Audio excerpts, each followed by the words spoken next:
Hello दोस्तों, welcome back to commerce club. दोस्तों, हम लोगों ने पिछले क्लास में गुडविल का ऑब्जेक्टिव देख रहे थे। पार्टनरशिप का चैप्टर नंबर 2 गुडविल का हम ऑब्जेक्टिव देख रहे थे, जिसमें हम लोगों ने टोटल 10 ऑब्जेक्टिव कवर कर लिए थे। आज हम लोग उससे आगे चलते हैं। चलिए तो स्टार्ट करते हैं। नेक्स्ट ऑब्जेक्टिव मेरा है, what do you mean by super profit. आप सुपर प्रॉफिट से क्या समझते हैं? तो मैंने आपको बताया था कि सुपर प्रॉफिट का मतलब हो गया कि जो नॉर्मल प्रॉफिट से जो ज्यादा कमाते हैं उसको सुपर प्रॉफिट कहते हैं। आप लोगों ने देखा भी होगा सुपरमैन। सुपरमैन क्या है? यानी नॉर्मल इंसान से ज्यादा ज्यादा पावर जिसके पास है वो सुपरमैन कहलाता है। तो चलिए, ऑप्शन है total profit divided by number of years, B average profit minus normal profit. यही आंसर होगा कि हमने जो एवरेज प्रॉफिट कमाया है उसमें से अगर नॉर्मल प्रॉफिट, जो नॉर्मल लोग प्रॉफिट कमाते हैं, उसको माइनस कर देंगे तो हमारा क्या निकल जाएगा? सुपर प्रॉफिट निकल जाएगा। ओके, तो चलिए इसका राइट आंसर क्या हो गया? बी। नेक्स्ट ऑब्जेक्टिव की तरफ बढ़ते हैं। नेक्स्ट ऑब्जेक्टिव मेरा है, वन मोमेंट, नेक्स्ट ऑब्जेक्टिव मेरा है कि capital employed in a business 1,50,000, profit are 50,000 and the normal rate of profit 20%, the amount of goodwill as per capitalisation method will be. यानी कि कैपिटलाइजेशन मेथड के तहत firm का गुडविल क्या होगा। तो अब मैंने आपको बता रखा था कि इसके लिए सबसे पहले हमें कैपिटलाइज्ड वैल्यू ऑफ फर्म निकालना पड़ता है। Capitalised value of firm. तो वो कैसे निकालते हैं?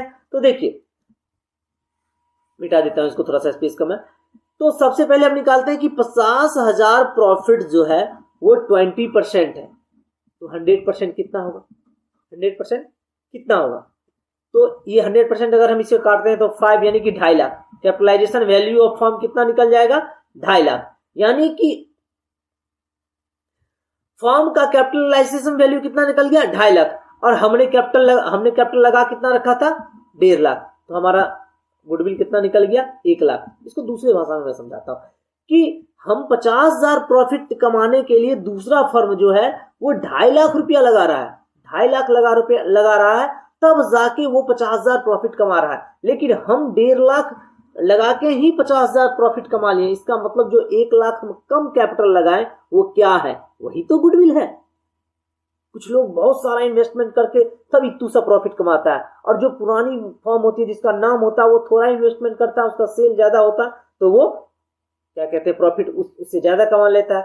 वो जो कम कैपिटल लगाया वो किस कारण से कम कैपिटल लगाया? गुडविल के कारण। यही तो वो गुडविल है, 1 लाख, ये डिफरेंस। ओके, समझ में आ गया? चलिए नेक्स्ट ऑब्जेक्टिव की तरफ बढ़ते हैं कि weighted average method of calculating goodwill is used when. यानी कि जो वेटेड एवरेज मेथड है गुडविल के कैलकुलेशन का, वो कब हम इस्तेमाल करते हैं? ऑप्शन है A, profit are equal, profit has increasing trend, profit has decreasing trend, D either B or C. यानी कि तो देखिए, वेटेड एवरेज मेथड हम तब लगाते थे जब प्रॉफिट या तो घटते बढ़ते रहता था, प्रॉफिट घटते बढ़ते रहता था, कांस्टेंट नहीं रहता था। तो इसमें तो ए, बी भी और सी भी आंसर सही है, लेकिन इसका प्रॉपर आंसर डी होगा, क्योंकि ये दोनों सही है और दोनों के लिए ये डी में लिखा हुआ है कि दोनों सही है, इसीलिए राइट आंसर इसका डी हो जाएगा। चलिए नेक्स्ट ऑब्जेक्टिव की तरफ बढ़ते हैं। नेक्स्ट ऑब्जेक्टिव मेरा है, the monetary value of reputation of business is called. Simple सी चीज, यानी कि बिजनेस का जो रेपुटेशन है उसके मॉनेटरी वैल्यू को हम क्या कहते हैं? A, goodwill, B, super profit, C, surplus, B, abnormal profit. Obvious सी बात है कि हम ये गुडविल कहते हैं। चलिए नेक्स्ट ऑब्जेक्टिव की तरफ।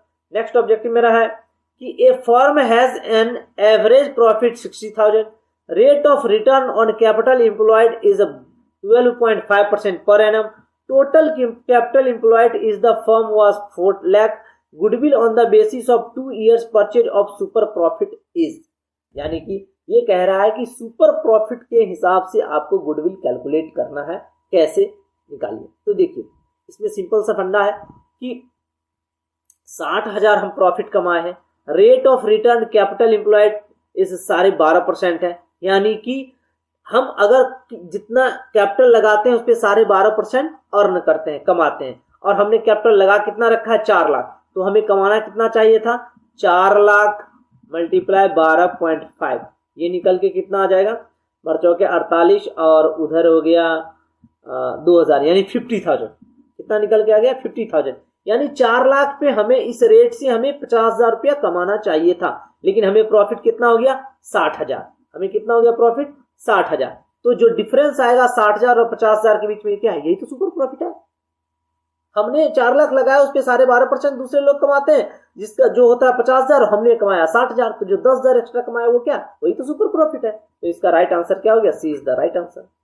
चलिए नेक्स्ट ऑब्जेक्टिव की तरफ बढ़ते हैं। नेक्स्ट ऑब्जेक्टिव मेरा है कि goodwill is nothing more than probability that the old customer will resort the old place. This definition of goodwill was given by, यानी कि ख्याति जो है एक संभावना है जिसमें पुराने कस्टमर जो आप ही के पास रहते हैं, यानी पुराने कस्टमर पुराने स्थान को या पुराने संस्थान को चुनते हैं। ये कथन किसका है, तो ये कथन जो है आपको सीधा याद रखना है, इसमें ऑप्शन है, इसमें याद रखना कि लॉर्ड एल्डन का है। किसका है, लॉर्ड एल्डन का। चलिए नेक्स्ट ऑब्जेक्टिव की तरफ बढ़ते हैं। नेक्स्ट ऑब्जेक्टिव मेरा है कि what will be the value of goodwill at twice of average of last 3 year profit if the profit of the last 3 year were 4,000, 5,000 and 6,000। और ये सी बात छोटी सी चीज है, ये एवरेज प्रॉफिट निकालिए, एवरेज प्रॉफिट के को ट्वाइस यानी कि 2 से मल्टीप्लाई कर दीजिए, वो क्या निकल के आ जाएगा, गुडविल। तो यहाँ पे एवरेज प्रॉफिट हमारा क्या हो जाएगा, एवरेज प्रॉफिट हमारा क्या हो जाएगा 4,000, 5,000, 6,000, जो कि हो जाता है प्लस करके 15,000 डिवाइडेड बाय 3 इक्वल टू 5,000, और इसको मल्टीप्लाई कर दो नंबर ऑफ ईयर्स से जो कि 2 है, यानी इसमें तो नंबर ऑफ ईयर्स नहीं बोला, ट्वाइस बोलता है तो 2, यानी कि 10,000 हमारा क्या हो गया गुडविल। तो राइट आंसर क्या हो गया, B is the right answer. चलिए नेक्स्ट ऑब्जेक्टिव की तरफ बढ़ते हैं। नेक्स्ट ऑब्जेक्टिव मेरा है कि the valuation of goodwill is not necessary in sole trading, यानी कि जो सोल प्रोप्राइटर बिजनेस होता है उसमें गुडविल की जरूरत नहीं होती है। कब नहीं होती है, on selling of the firm. क्या जब हम अपना बिजनेस बेचेंगे तो हम गुडविल नहीं कैलकुलेट करेंगे कि हमारे फर्म का गुडविल कितना है, वो गुडविल का पैसा लेंगे कि नहीं लेंगे, बिल्कुल लेंगे। तो ये हमारा आंसर गलत हो गया। ऑन मेकिंग पार्टनरशिप, जब सोल प्रोप्राइटर को पार्टनरशिप में कन्वर्ट करेंगे फिर तब भी गुडविल कैलकुलेट करेंगे कि हमारे फर्म का गुडविल क्या है, तो ये भी राइट गलत हो गया। ऑन एस्टिमेटिंग ऑफ एसेट्स, जब हम एसेट्स का वैल्यू करेंगे कि हमारे बिजनेस में कितना एसेट्स है, तो क्या हम ये नहीं देखेंगे कि गुडविल का वैल्यू मेरा कितना है, तो इस केस में भी हम गुडविल का वैल्यूएशन करते हैं, इसका मतलब ये भी गलत हो गया।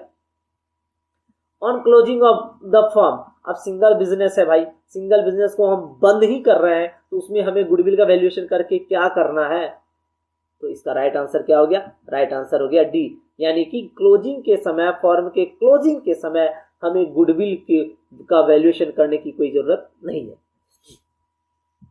नेक्स्ट ऑब्जेक्टिव की ओर बढ़ते हैं। नेक्स्ट ऑब्जेक्टिव है मेरा कि goodwill is to be calculated at 1.5 year purchase of average profit of last 5 year. The firm earned profit during 3 year as 20,000, 18,000, 9,000 and suffered loss 2,000 and 5,000 in last 2 year. The amount of goodwill will be। बहुत ही अच्छा question है। देखिए कह रहा है कि आपको goodwill average profit के आधार पे निकालना है, एवरेज प्रॉफिट और 1.5 ईयर यानी कि 1.5 साल के बेसिस पे निकालना है। तो सबसे पहले हमें एवरेज प्रॉफिट निकालना पड़ेगा। एवरेज प्रॉफिट, तो एवरेज प्रॉफिट में हम कैसे निकालेंगे, जितने प्रॉफिट है उसको जोड़ देंगे और जो लॉस हुआ है उसको हम माइनस कर देंगे। तो प्रॉफिट हमारा कितना हो जाएगा 20,000, 18,000, 19,000, ये हो गया 27 और 47,000 तो मेरा प्रॉफिट हो गया। 47,000 हमारे पास प्रॉफिट हो गया। नुकसान कितना हो गया 2 और 5 यानी कि 7,000 हमारे पास लॉस हो गया। तो हम नेट प्रॉफिट हमारे पास कितना हो गया 40,000 डिवाइडेड बाय 5, क्योंकि एवरेज प्रॉफिट निकालना ना, 5 साल का एवरेज प्रॉफिट निकालना है, तो हमारा प्रॉफिट कितना आ जाएगा 8,000 हमारा प्रॉफिट आ जाएगा एवरेज प्रॉफिट। और उसके 1.5 गुने के अकॉर्डिंग हमको गुडविल निकालना है। तो 8,000 का 1.5 गुना क्या आ जाएगा, 1.5 मतलब 1.5, तो उसका हो जाएगा 12,000। तो 12,000 इसमें क्या दिया, right answer is the right answer.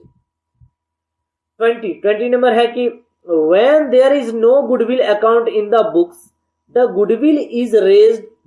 account will be debited। अगर हमारे बुक्स में गुडविल नहीं है और हमें गुडविल रेज करना है यानी गुडविल खड़ा करना है, तो हम किसको डेबिट करते हैं, और जैसी बात है गुडविल रेज करना है तो गुडविल मेरा एसेट्स है और एसेट्स को हम डेबिट करेंगे। तो इसीलिए हमारा राइट आंसर इसका क्या हो जाएगा, B is the right answer, is the right answer.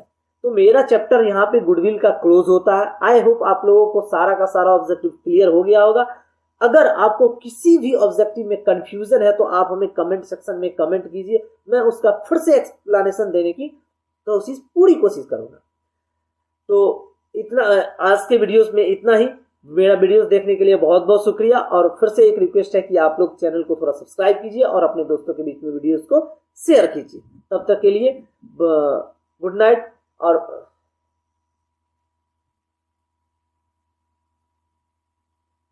तब तक के लिए बाय बाय। मिलते हैं फिर से एक नेक्स्ट वीडियो में।